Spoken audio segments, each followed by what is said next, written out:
കത്തനാറിൻ്റെ trailer വന്നിട്ടുണ്ട്. ആദ്യം ഇറങ്ങിയ ടീസറിൻ്റെ ഡബിൾ ഇരട്ടി. നമ്മളോർത്ത് ആദ്യത്തെ ടീസർ VFX-ഉം CG-യിലൊക്കെ കാണിച്ച് മനുഷ്യരെ പറ്റിക്കുവാന്നാണ് ഓർത്തത്. പക്ഷേ അതല്ല, ഇത് വേറെ ലെവൽ പടമായിരിക്കും. മലയാള സിനിമ അല്ല, ഇന്ത്യൻ സിനിമ ഇതുപോലത്തെ ഒരു മേക്കിംഗ് കാണത്തില്ല. അതുപോലെയാണ്, ഹോളിവുഡ് ലെവലാണ് പടം ചെയ്തിരിക്കുന്നത്. അതിൻ്റെ VFX, CG-എം, അതിൻ്റെ കോസ്റ്റ്യൂം, ആർട്ട് ഡയറക്ഷന്, ഇതൊക്കെ നമുക്ക് പുതിയൊരു അനുഭവമായിരിക്കും. എന്തായാലും മലയാള സിനിമയുടെ വേറെ ലെവൽ മാറ്റാനുള്ള ഒരു ഐറ്റമാണ് വരാൻ പോകുന്നത്. ഗോകുലം ഗോപാലിന് ഒരു പിശുക്കും കാണിച്ചിട്ടില്ല. അതുപോലെ പടം, അതുപോലെയാണ് മേക്കിംഗ്. കണ്ടു.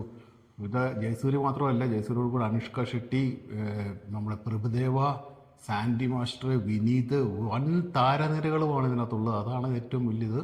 ഇത് മലയാള സിനിമയിൽ ഇതുവരെ കാണാത്ത ഒരു ബഡ്ജറ്റിലാണ് പടം ചെയ്തിരിക്കുന്നത്. മോഹൻലാലിനെ കാണിച്ചിട്ടില്ല. മോഹൻലാൽ ഉണ്ടെന്ന് പറയുന്നത്, പക്ഷേ ട്രെയിലറിൽ മോഹൻലാലിനെ കാണിച്ചിട്ടില്ല. അതും കൂടെ വന്നാലുണ്ടല്ലോ പടം കത്തും.